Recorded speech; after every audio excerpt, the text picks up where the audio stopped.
Hello students, welcome back to our YouTube channel study with Jyoti. तो आपने अभी तक कॉन्सेप्ट वगैरह देखे हैं और हमने कुछ और वीडियो स्टार्ट करी है, तो आई होप आप लोगों को इंटरेस्ट आ रहा होगा। तो अभी हम इस वीडियो में एग्जाम्पल करने वाले हैं, ये वाला। ठीक है, और ये क्वेश्चन बहुत ज्यादा इंपॉर्टेंट है क्योंकि ये अगर हम देखें तो फंडामेंटल मैथमेटिकल जो स्टैटिस्टिक्स वाले अपनी बुक है, फंडामेंटल ऑफ मैथमेटिकल स्टैटिस्टिक्स, उसके बेस पे भी ये क्वेश्चन इंपॉर्टेंट है। और ये ट्वेल्थ के बोर्ड में भी आता है, तो ट्वेल्थ के बोर्ड के लिए भी बहुत ज्यादा इंपॉर्टेंट क्वेश्चन है। इवन ये लास्ट पेपर, लास्ट जो एग्जाम था, जो सैंपल पेपर्स वगैरह थे जो सीबीएसई के, उनमें भी आया हुआ है ये क्वेश्चन। ठीक है, तो इट्स रियली वेरी इंपॉर्टेंट। तो आप देखना इसको हम कैसे सोल्व करेंगे, कैसे समझेंगे इस पूरे क्वेश्चन को। ओके, तो यहाँ पे देखो क्वेश्चन क्या कह रहा है कि a problem in statistics is given to three students A B and सी।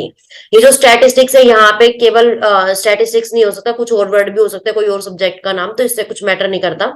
ठीक है, तो देखो क्या है कि a problem in statistics is given to three students A B and C whose chances of solving it 1/2, 3/4 and 1/4 respectively. मतलब कि आपके पास तीन स्टूडेंट्स हैं, मतलब तीन स्टूडेंट्स को एक प्रॉब्लम दी है स्टैटिस्टिक्स की सोल्व करने के लिए। ठीक है, और उनके जो चांसेस है सोल्व करने के, चांसेस का मतलब क्या है कि प्रोबेबिलिटी है ना। तो प्रोबेबिलिटी जो है सोल्व करने की, वो कितनी कितनी दी हुई है, 1/2, 3/4 एंड 1/4। तो यहाँ पे इसका मतलब क्या है कि पी ऑफ ए जो है वो आपके पास है 1/2। ओके, पी ऑफ बी की अगर हम बात करें तो वो है 3/4। एंड अगर हम पी ऑफ सी की बात करें तो वो है आपके पास 1/4। ठीक है, तो अब आगे बढ़ते हैं। क्वेश्चन क्या कह रहा है कि what is the probability that the problem will be solved if all of them try independently. ठीक है, तो ये क्या कह रहा है कि आपको वो प्रोबेबिलिटी फाइंड करनी है कि जो प्रॉब्लम है वो, जो तीनों स्टूडेंट्स है वो इंडिपेंडेंटली सोल्व करे तो हमारे क्या प्रोबेबिलिटी आएगी। ठीक है, तो वो हमें फाइंड करना है यहाँ पे। और कैसे देखना है कि जो प्रॉब्लम सोल्व कर रहे हैं स्टूडेंट्स, वो इंडिपेंडेंटली ट्राई कर रहे हैं। इंडिपेंडेंटली ट्राई का मतलब क्या है कि सेपरेटली, खुद खुद से ट्राई कर रहे हैं। मतलब एक स्टूडेंट अपने आप ट्राई कर रहा है, दूसरा स्टूडेंट अपने आप ट्राई कर रहा है, तीसरा स्टूडेंट अपने आप ट्राई कर रहा है। ठीक है, अब देखो अगर कोई भी एक स्टूडेंट ट्राई कर देगा, मतलब ट्राई करके सोल्व कर देगा क्वेश्चन, तो प्रॉब्लम तो सोल्व हो जाएगी, है ना। तो अब यहाँ पे मतलब हमें प्रोबेबिलिटी किसकी निकालनी है कि at least one of them solve the problem. मतलब कि कम से कम एक प्रॉब्लम, एक बंदे को तो सोल्व करनी ही पड़ेगी, तभी हमारी प्रॉब्लम सोल्व होगी, अदरवाइज नहीं होगी। ठीक है, तो यहाँ पे हमारा क्या आ जाएगा, एटलीस्ट वाली चीज आ जाएगी कि एटलीस्ट एक स्टूडेंट को तो प्रॉब्लम सोल्व करनी पड़ेगी। और ज्यादा भी कर सकते हैं, मतलब तीनों भी कर सकते हैं। ठीक है, तो इसलिए यहाँ पे क्योंकि इंडिपेंडेंटली बोला है, तो ये जो क्वेश्चन है किस पे बेस्ड है, एक तो क्योंकि इंडिपेंडेंटली आप क्या देख रहे हो, मल्टीप्लीकेशन वाली कुछ इसमें चीजें देखने वाले हो, है ना। और तीसरा ये मतलब दूसरा ये, इसमें एडिशनल थ्योरम हमारी अप्लाई हो रही है। ठीक है, तो ये क्वेश्चन किस पे बेस्ड है, addition and multiplication of probability में।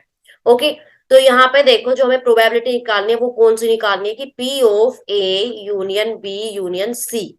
ये जो हमें प्रोबेबिलिटी फाइंड करनी है कि एटलीस्ट वन ऑफ देम, मतलब कि एटलीस्ट एक तो जो है कोई भी प्रॉब्लम सोल्व करे, मतलब ए कर सकता है या फिर बी कर सकता है या फिर सी कर सकता है, कोई भी एक तो प्रॉब्लम सोल्व करनी करनी पड़ेगी। तो इसलिए हमारा ये मतलब कि हमें ये निकालना है मैथमेटिकली, अगर हम देखते हैं तो। ठीक है, तो अब देखो तीन इवेंट हमारे पास हो गए ए बी सी। तो अब तीनों इवेंट की हम इसमें क्या फॉर्मूला लगाए कि हमारे पास प्रोबेबिलिटी आ जाए। तो आपने एक जो जनरल फॉर्मूला हम लगाते हैं, तो वो तो हमारा सिंपल ये हो जाता है कि भाई P of A union B union C का जो फॉर्मूला होता है वो मेरे पास होता है P of A plus P of B plus P of C minus P of A intersection B, यहाँ पे लिख सकते हो पहले, minus P of A intersection C minus P of B intersection C, है ना। और लास्ट में हमारे पास क्या आ जाता है यहाँ पे, plus P of A intersection B intersection C. तो ये जो है हमारा फॉर्मूला है किसका, अगर हम तीन इवेंट की प्रोबेबिलिटी देख रहे हैं, मतलब प्रोबेबिलिटी देख रहे हैं एडिशनल वाली, तो ये एडिशनल थ्योरम हमारी यहाँ पे अप्लाई हो रही है। तो अब यहाँ पे देखो एक चीज, अब जैसे क्वेश्चन में क्या बोला है कि ये जो प्रॉब्लम है ये सोल्व कर रहे हैं इंडिपेंडेंटली।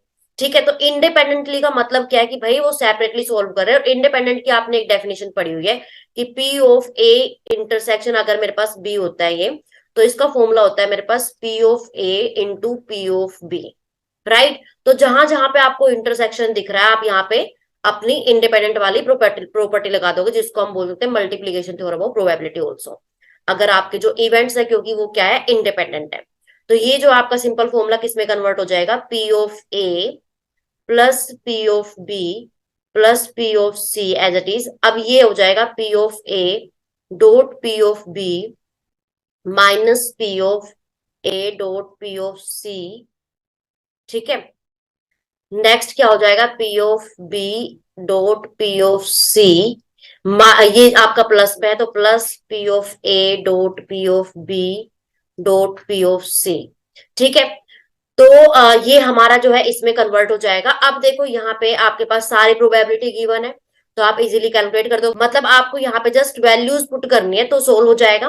तो आपका यहाँ पे पी ऑफ ए जो है वो है 1/2 प्लस पी ऑफ बी आपके पास है 3/4 प्लस पी ऑफ सी आपके पास गिवन है 1/4 minus P of A and P of B, मतलब पी ऑफ ए आपके पास गिवन है 1/2, पी ऑफ बी आपके पास गिवन है 3/4 प्लस माइनस है आपके पास अब P of A into P of C. तो मतलब कि पी ऑफ ए इंटू अब पी ऑफ सी करोगे आप, तो ये क्या हो जाएगा आपके पास 1/2 इंटू 1/4 माइनस पी ऑफ, अब नेक्स्ट क्या होगा हमारा, P of B dot P of C.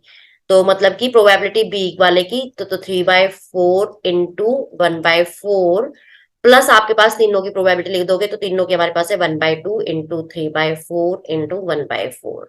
तो जब आप इसको सोल्व करोगे तो हमारे पास क्या आंसर आ जाएगा इसका सोल्व करने के बाद। तो गाइज इसे हम सोल्व करेंगे तो क्या हो जाएगा 1/2 प्लस 3/4 प्लस 1/4, यहाँ पे क्या हो जाएगा -3/8 -1/8 माइनस ये हो जाएगा आपके पास 3/16 प्लस ये क्या हो जाएगा 3 में 4×4 = 16 और 2 कितने हो जाएंगे 32। तो गाइज इसको जब आप सोल्व करोगे ना तो आपके पास जो आंसर आएगा वो क्या आ जाएगा 29/32, बिकॉज 32 तो हमारा एलसीएम आ रहा है और पूरी आप कैलकुलेट करोगे तो आपके पास ये आंसर आ जाएगा फाइनल। ठीक है, बट अब आप मुझसे पूछोगे मैम ये तो बहुत ज्यादा बड़ा हो गया, क्योंकि ये इतनी बड़ी कैलकुलेशन करना अगर 2 मार्क के पेपर 2 मार्क में आ जाए तो थोड़ा मतलब ये हो जाएगा टिपिकल सा कि भाई आप इतनी बड़ी प्रॉब्लम को इतने लंबे उससे सोल्व कर रहे हो। तो आपके पास ना यहाँ पे एक शॉर्ट मेथड भी है, तो वो भी मैं आपको इसमें बताने वाली हूँ। तो यहाँ पे देखो आप कैसे कर लोगे इसे, शॉर्ट मेथड जो हम देखने वाले हैं वो दूसरे पेन से देख लेते हैं। तो गाइस जो हमारे पास दूसरा फॉर्मूला है वो क्या है, अब देखो सबसे पहले हमें निकालना क्या है, यहाँ पे P of A union B union C, ये आपको चाहिए। तो इसका जो शॉर्ट फॉर्मूला होता है वो मेरे पास ये भी होता है कि P of A union B union C is equal to 1 minus P of A union B union C के ऊपर पूरे के ऊपर ये बार आ जाएगा। ठीक है, और ये बार जो है अब यूनियन के ऊपर बार लगा है, इसका मतलब ये उल्टा हो जाएगा। तो ये सिंपली क्या हो जाएगा 1 minus P of A bar, है ना, union intersection B intersection C, अब इनके ऊपर बार, राइट। क्योंकि ये आपकी प्रॉपर्टी होती है जो मैंने ऑलरेडी करा दी है, तो अगर आपने वो नहीं देखी तो प्लीज आप वो वाली प्रॉपर्टीज पहले देख लीजिए कि प्रोबेबिलिटी की क्या क्या मतलब प्रॉपर्टी वगैरह होती है। ठीक है, तो यहाँ पे देखो अब यहाँ पे आपके पास क्योंकि जो इवेंट्स है वो क्या है आपके पास इंडिपेंडेंस वगैरह है, सारे तीनों इवेंट्स, है ना, तो इंडिपेंडेंट है इसका मतलब क्या है, इसको हम कैसे लिख सकते हैं, जैसे मैंने यहाँ पे P of A dot P of B लिखा था ना, इसको अगर P of A intersection B होता है तो ए इंटू बी हो जाता है, मतलब प्रोबेबिलिटी के साथ में। तो ये आपकी मल्टीप्लीकेशन थ्योरम है इंडिपेंडेंट वाली।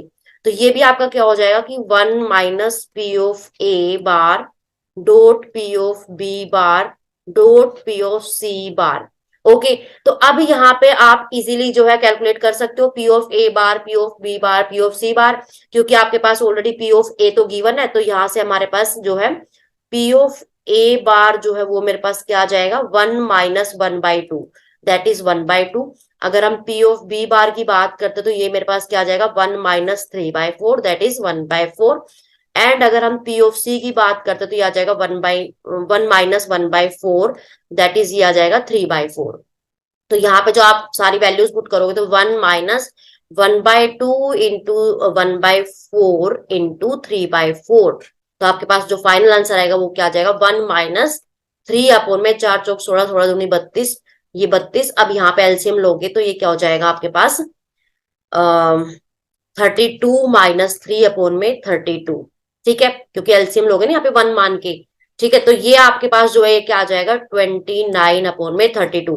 तो जो आपका आंसर आएगा वो दोनों में जो है बिल्कुल सेम आएगा, क्योंकि आपने थोड़ी डिफरेंट टेक्निक यूज करी है। ठीक है, कि हम और कैसे सोल्व कर सकते हैं। तो आप पेपर में ये वाला मेथड भी अप्लाई कर सकते हो, और अगर आपको ये सही लग रहा है तो आप ये भी अप्लाई कर सकते हो। बट मैं आपको सजेस्ट करूंगी कि आप ये वाला जो है ये वाला अप्लाई करो आप। ओके, क्योंकि ये हमारे पास शॉर्ट भी है, और टीचर को ये भी पता चलता है कि हाँ भाई बच्चे को ये वाले कॉन्सेप्ट भी आते हैं। ठीक है, तो यस गाइस, इस क्वेश्चन में इतना ही था। तो मैं आपको जस्ट एक बार रिवाइज करा देती हूँ कि हमने क्या करा है इसमें। तो गाइस देखो, क्वेश्चन एक बार पढ़ते हैं पहले दोबारा से। इसमें क्या कह रहा है आपके पास, ये पेन दूसरा ले लेते हैं हम लोग।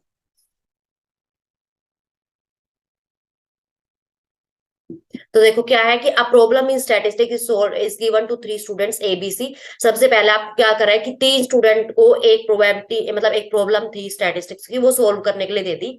और तीनों जो स्टूडेंट्स है ना वो इंडिपेंडेंटली सोल्व कर रहे हैं, मतलब खुद खुद से सोल्व कर रहे हैं। ठीक है, और उनकी जो प्रोबेबिलिटी है वो क्या दी हुई है, मतलब सोल्व करने की जो चांसेस है वो कितने दिए हुए हैं, 1/2, 3/4 एंड 1/4। ठीक है, मतलब ए की आपके पास 1/2 है, बी के आपके पास 3/4 एंड सी की आपके पास 1/4 है। तो यहाँ पे अब देखो निकालना क्या है कि what is the probability that the problem will be solved if all of them try independently. कि अगर तीनों जो है इंडिपेंडेंटली ट्राई करे प्रॉब्लम को तब वो सोल्व हो जाती है। मतलब तीनों में से अगर एक बंदा सोल्व कर दे प्रॉब्लम, एक स्टूडेंट सोल्व कर दे तो प्रॉब्लम सोल्व हो जाएगी। है ना, तो मतलब कम से कम एक स्टूडेंट को तो सोल्व करनी ही करनी पड़ेगी। ठीक है, और ज्यादा भी कर सकते हैं, तीनों भी कर सकते हैं। तो इसका मतलब हमें निकालना क्या है यहाँ पे, P of A union B union C. Okay, तो यहाँ पे अब देखो ये हमारे पास तीन इवेंट का फॉर्मूला होता है एडिशनल थ्योरम वाला, क्योंकि हम ये एडिशनल थ्योरम से भी निकाल सकते हैं।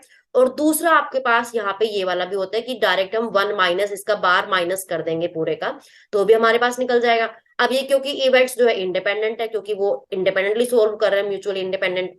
तो वहां से मेरे पास ये क्या हो जाएगा, P of A dot P of B dot P of C bar, मतलब ये मैंने बार में कन्वर्ट कर लिया क्योंकि बार था यहाँ पे। अब सिमिलरली आपके पास यहाँ पे भी हो जाएंगे। तो अब यहाँ पे जस्ट आपको सारी वैल्यूज तो पता ही है, बस इसमें ए बार के लिए हमने यहाँ पे ये सारी चीजें कैलकुलेट करी है। Okay, so yes guys, I hope आपको ये वाला क्वेश्चन क्लियर हो गया होगा। अगर स्टिल कोई डाउट रहता है तो प्लीज आप कमेंट कर देना, ताकि मैं वहां पे आपका रिप्लाई कर सकूं। Okay, so ya guys, thank you so much for watching. मिलते हैं नेक्स्ट वीडियो में, till then bye bye, take care.